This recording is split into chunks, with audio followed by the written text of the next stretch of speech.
Hello everyone, welcome to my YouTube channel. कल हमने start की थी अपनी सेटलमेंट ज्योग्राफी। जैसे कि आपको सबको ही पता है, सेटलमेंट ज्योग्राफी में हमने टाइप्स ऑफ सेटलमेंट्स पढ़े और उसमें से हमने जो रूरल सेटलमेंट्स थी उसके टाइप्स भी पढ़े और उसके पैटर्न को भी किया था। ठीक है, कल हमारा जो रूरल सेटलमेंट से रिलेटेड जो टॉपिक था वो फिनिश हो गया था। आज का जो हमारा टॉपिक रहेगा वो रहेगा अर्बन सेटलमेंट्स। ठीक है, कौन सा रहेगा? अर्बन सेटलमेंट यानी कि नगरीय बस्तियाँ। ठीक है, नगरीय बस्तियाँ हम करेंगे आज। वीडियो को शुरू करने से पहले आप लोगों से मेरी एक हम्बल रिक्वेस्ट है कि अगर आप नए व्यूवर हैं तो प्लीज़ मेरे चैनल को सब्सक्राइब कर लें और बेल आइकन को दबाना ना भूलें।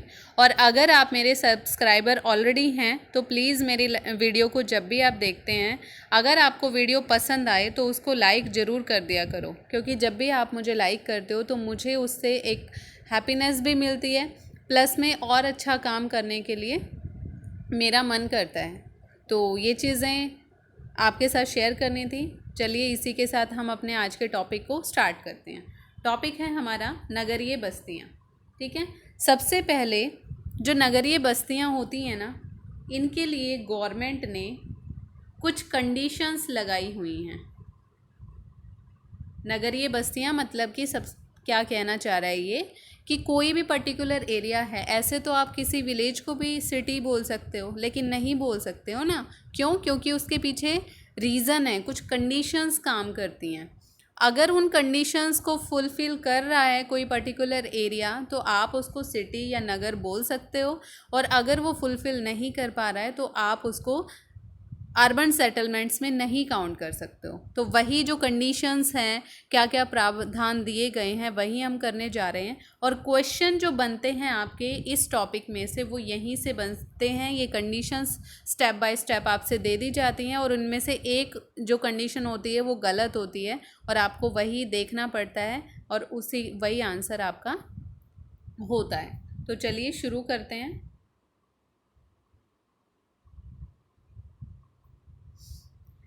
सबसे पहले जो पॉइंट है, क्या कह रहा है, उस पर्टिकुलर एरिया की, यानी कि अगर अर्बन सेटलमेंट आपको बोलना है किसी पर्टिकुलर एरिया को, तो उसकी 75% पॉपुलेशन किस में इन्वॉल्व होनी चाहिए? सेकेंडरी और टर्शरी एक्टिविटीज़ में इन्वॉल्व होनी चाहिए। ठीक है, जैसे कि हमने अपनी रूरल सेटलमेंट में पढ़ा था ना कि वहाँ की जो 75% पॉपुलेशन है किस में इन्वॉल्व होनी चाहिए? प्राइमरी एक्टिविटीज़ में इन्वॉल्व होनी चाहिए। वही कंडीशन आपकी अर्बन सेटलमेंट्स पे भी आती है कि यहाँ की जो 75% पॉपुलेशन होती है ना, वो किस में इन्वॉल्व होनी चाहिए? सेकेंडरी और टर्शरी एक्टिविटीज़ में इन्वॉल्व होनी चाहिए। एक्टिविटीज़ आपको पता ही है 3 टाइप की होती हैं, उसको मुझे एक्सप्लेन करने की ज़रूरत नहीं है। तो फर्स्ट पॉइंट आपका ये कहता है। सेकंड पॉइंट आपका क्या कहता है? सेकंड पॉइंट ये कहता है कि वहाँ पे गवर्नमेंट द्वारा उस नगरीय क्षेत्र में कोई भी नोटिफाइड एरिया होना चाहिए। नोटिफाइड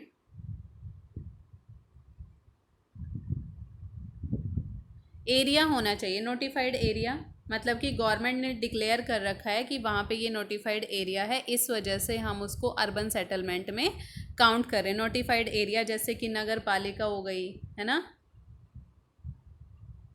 नगर निगम हो गया, कोई आपका यूनिवर्सिटी हो गई,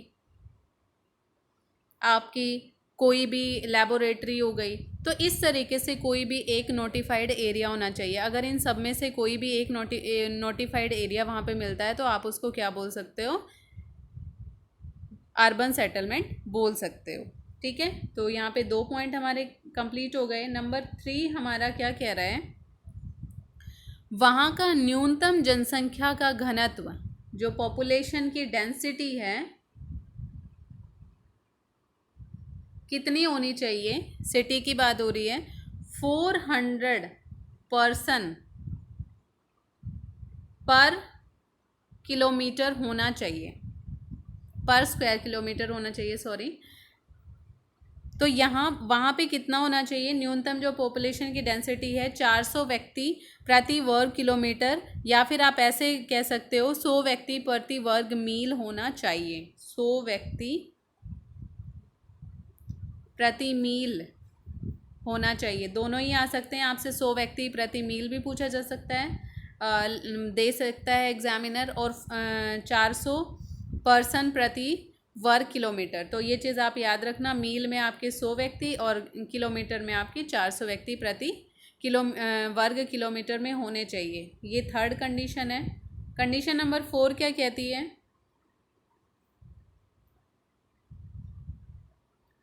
कम से कम, ठीक है, आबादी के अनुसार, यानी कि वहाँ की पॉपुलेशन के अनुसार, आबादी के अनुसार वहाँ पे कम से कम कितनी, अगर भारत के संदर्भ की बात करेंगे, वर्ल्ड के संदर्भ में तो हम जाएंगे नहीं, कम से कम आपकी 5000 पॉपुलेशन होनी चाहिए, ये ज़रूरी है। अगर वहाँ पे 5000 से कम जनसंख्या रहेगी तो आप उसको रूरल सेटलमेंट में काउंट नहीं कर सकते हो, ठीक है।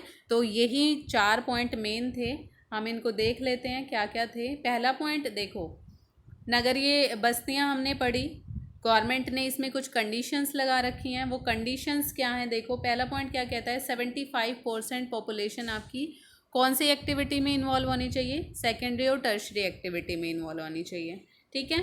उसके बाद नेक्स्ट पॉइंट क्या कहता है, नोटिफाइड एरिया होना चाहिए, कोई भी नोटिफाइड एरिया होना चाहिए, जैसे कि वहाँ पे कोई नगर पालिका हो, नगर निगम हो, कोई बांध हो, है ना, कोई पावर प्लांट हो, ठीक है, और कोई सैन्य छावनी हो, कोई यूनिवर्सिटी हो, इस तरीके से आपका कुछ भी उस पर्टिकुलर एरिया में होना चाहिए। नंबर 3 आपका क्या कहता है कि वहाँ की जो पॉपुलेशन डेंसिटी है, वहाँ पे जो जनसंख्या का घनत्व है, तो वो बात करें तो 400 व्यक्ति प्रति वर्ग किलोमीटर होना चाहिए, या फिर 100 व्यक्ति प्रति मील होना चाहिए, ठीक है। नंबर 4 क्या कहता है, आबादी के अनुसार, या फिर आप ऐसे सोच सकते हो पॉपुलेशन के अनुसार, अगर इंडिया के अकॉर्डिंगली बात करते हैं तो वहाँ पे कम से कम जो पॉपुलेशन है वो कितने थाउजेंड होनी चाहिए, 5000 होनी चाहिए। अगर 5000 से कम जनसंख्या होगी तो आप उस पर्टिकुलर एरिया को अर्बन सेटलमेंट नहीं बोल सकते हो। तो ये 4 मेन पॉइंट्स हैं, इनसे बाहर कुछ भी नहीं आएगा। उसके बाद अब हम करेंगे अपना नेक्स्ट पॉइंट है आपका, क्या कह रहे हैं, नगरीय आकारिकी से संबंधित शब्दावली। नगरीय आकारिकी से संबंधित शब्दावली। राइटिंग थोड़ी ऐसी ही आ रही है, बस आप समझते रहना। नगरीय आकारिकी से संबंधित कुछ शब्दावलियाँ होती हैं जिनको हमें समझना ज़रूरी होता है। इसमें जो फर्स्ट है आपकी वो है बसाव स्थान, बसाव स्थान, या फिर आप इसको बोल सकते हो साइट, ठीक है। बसाव स्थान क्या कह रहे हैं कि किसी भी नगर की, अब देखो नगरीय आकारिकी से संबंधित शब्दावली है ना, सबसे पहले तो इस मेन हेडिंग को ही जानते हैं क्या कहना चाह रहा है। इसमें ना ये देखा जाता है कि कोई भी नगर बसना है तो उसके लिए हम किन किन चीज़ों को वहाँ पे देखते हैं, मतलब क्या चीज़ें देखेंगे हम कि जिसको जो वहाँ पे हम ये कह सकें कि हाँ ये एक नगर की स्थापना के लिए, एक नगर को बसाने के लिए बिल्कुल सही है, वो चीज़ें इसमें आएंगी, ठीक है।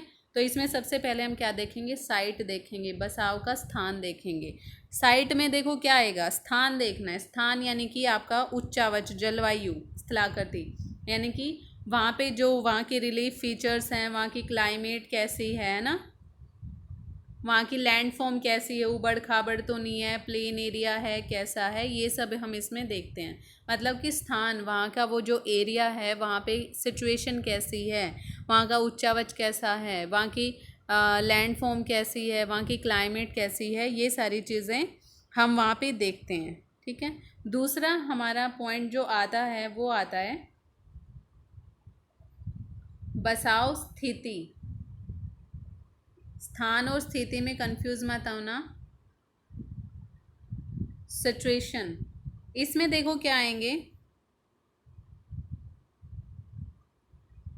हमें इसमें क्या देखना है, बसाव स्थिति के अंतर्गत भौतिक कारकों के साथ साथ, उसमें देखो साइट में हमने क्या देखा था, सिर्फ हमने उसके फिजिकल फीचर्स को देखा था कि लैंड कैसी है, क्लाइमेट कैसा है, ये सारी चीज़ें, लेकिन इसमें हम क्या देखेंगे, फिजिकल फीचर्स प्लस में आपके ह्यूमन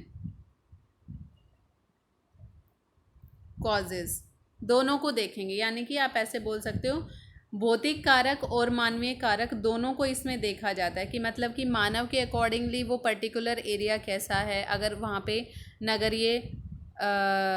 नगर को बसा भी दिया जाए तो क्या वो एक मानव के बिहाव से सही है, और फिज़िकल फीचर्स जैसे आपको बता ही दिया मैंने, वहाँ पे सिचुएशन कैसी, वहाँ की साइट कैसी है, क्लाइमेट कैसी है, इसमें दोनों चीज़ें ही इफ़ेक्ट करेंगी, मानव के लिए, मानव के पॉइंट्स भी और आपके फिज़िकल पॉइंट्स भी। ठीक है,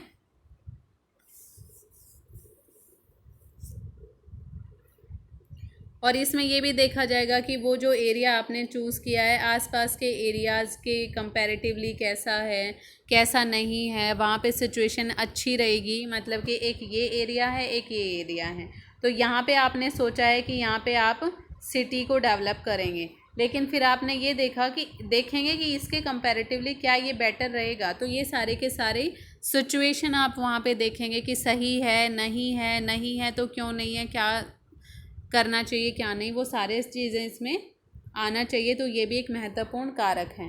उसके बाद जो नेक्स्ट पॉइंट आता है हमारा नंबर 3 पॉइंट जो आता है, नंबर 3 पॉइंट आपका क्या है, जड़त्व का नियम। जड़त्व का नियम, ये इजी सा पॉइंट है, आपको समझ में भी आ जाएगा। क्या कहता है, जब किसी नगर की स्थापना हो जाती है, ठीक है, अब नगर तो आपने बसा लिया, ये आपकी कोई सिटी हो गई, बसा लिया आपने, लेकिन क्या होता है, धीरे धीरे धीरे धीरे धीरे धीरे इस सिटी की जो वैल्यू है ना, धीरे धीरे कम होती चली जाती है, और एक दिन ऐसा आता है कि वो आउटडेटेड हो जाती है, मतलब लुप्त हो जाती है, ख़त्म हो जाती है। मतलब पहले तो आपने सिटी बसाई, उस टाइम पे आपने सिचुएशन, आपने साइट बहुत अच्छी देखी कि हाँ यहाँ पे सिटी बहुत अच्छी बस सकती है, यहाँ पे सारे काम बहुत अच्छे हो सकते हैं, लेकिन कुछ टाइम के बाद, कुछ ईयर्स के बाद ऐसा होना शुरू हो जाती है कि उस सिटी में कुछ चेंजमेंट आना शुरू होता है, और धीरे धीरे धीरे धीरे वो आउटडेटेड यानी कि लुप्त होना शुरू कर जाती है, और एंड में आके वो बिल्कुल ख़त्म हो जाती है। वही चीज़ होती है आपकी जड़त्व का नियम। तो ये हो गए हमारे 3 पॉइंट्स नगरीय आकारिकी से संबंधित शब्दावली। एक एक को फिर से देख लेते हैं। नगरीय आकारिकी से संबंधित शब्दावली क्या होती है, देखो, जब हम किसी भी नगर को वहाँ पे बसाने की सोचते हैं तो उसकी स्थापना करने से पहले हम कुछ पॉइंट्स को देखते हैं। जैसे कि हम अपने घर से लगाएं, हम अपने घर को बनाते हैं ना, तो उस टाइम पे हम अपना नक्शा भी पास करवाते हैं, और अपनी जगह भी देखते हैं कि नहीं हमारे खेत में घर अच्छा बनेगा, या हमारे गांव के अंदर अच्छा बनेगा, या हमारे प्लॉट में अच्छा बनेगा, या फिर हमें सिटी में जाके रहना चाहिए। सिटी में रहना चाहिए तो क्यों रहना चाहिए। तो ये सारी चीज़ें ही हम जब हम अर्बन सेटलमेंट्स की स्थापना करते हैं उस टाइम पे देखी जाती है। सबसे पहले हम देखते हैं उस स्थान को, यानी कि उसकी साइट को देखेंगे कि वो जगह कैसी है, वहाँ पे लैंड फॉर्म कैसी है, उबड़ खाबड़ है, प्लेन है, वहाँ की क्लाइमेट कैसी है, पानी वहाँ पे पीने लायक है या नहीं है, ये सारी चीज़ें उस स्थान की देखी जाती हैं। ठीक है, कि हम वहाँ पे रह पाएंगे कि नहीं रह पाएंगे, कुछ कर पाएंगे कि नहीं कर पाएंगे, वो सारे पॉइंट्स। उसके बाद आती है आपकी स्थिति। स्थिति में जैसे कि हमने फिजिकल फीचर्स देख ही लिए साइट में, और इसमें ह्यूमन के भी फीचर्स को देखा जाता है कि मानव के अकॉर्डिंगली वो सही है या नहीं सही है, आसपास के एरिया के कंपैरेटिवली वो बेटर है कि नहीं है, वो सारे के सारे पॉइंट्स हम इसमें देखते हैं। तो इसमें आपको ज़्यादा याद रखने की ज़रूरत नहीं है, एक पॉइंट याद रखना, इसमें फ़िज़िकल फीचर्स के साथ मैनमेड फीचर्स को भी देखा जाता है, ह्यूमन फीचर्स को, सॉरी, या फिर आप हिंदी में कहें तो भौतिक कारकों के साथ साथ मानवीय कारकों को भी इसमें देखा जाता है। नंबर 3 आपका क्या होता है, जड़त्व का नियम। जड़त्व का नियम क्या कहता है, एक सिटी होती है, सिटी जब आपने बसाई तो सारे पॉइंट्स को देखा आपने, उसको बहुत अच्छे से सेट कर दिया, लेकिन कुछ टाइम के बाद उस सिटी में ना चेंजमेंट आना शुरू हो जाता है, वो आउटडेटेड होनी शुरू हो जाती है और धीरे धीरे धीरे धीरे धीरे धीरे करके एक दिन ऐसा आता है कि वो बिल्कुल ख़त्म हो जाती हैं। तो ऐसी सिचुएशन को बोला जाता है जड़त्व का नियम। आई होप कि आप अब इन तीनों पॉइंट्स में कंफ्यूज नहीं होंगे कि साइट क्या होती है, सिचुएशन क्या होती है और जड़त्व का नियम क्या होता है। ठीक है। और जो नगर, हम नगर को नगर कब कहेंगे या अर्बन सेटलमेंट हम किसी भी एरिया को अर्बन सेटलमेंट में कब काउंट करेंगे, आप इसमें बिल्कुल भी कंफ्यूज नहीं होंगे। यहाँ पे जो ये टॉपिक है हमारा कंप्लीट हो जाता है और इसके बाद हम आगे जो हमारे टॉपिक हैं नगरीय आकारिकी के सिद्धांत जो हैं कि नगरीय आकारिकी से रिलेटेड जो भी सिद्धांत दिए हैं हमारे जोग्राफर्स ने, वो सब ने अपने अपने अकॉर्डिंगली अलग अलग दिए हैं, तो वही हम करेंगे अपने नेक्स्ट टॉपिक में। आई होप कि आपको ये टॉपिक क्लियर हो गया होगा, और अगर कुछ क्लियर नहीं हुआ तो आप कमेंट बॉक्स में मुझे कमेंट करके बता सकते हो। ठीक है। Thank you so much. Have a good day.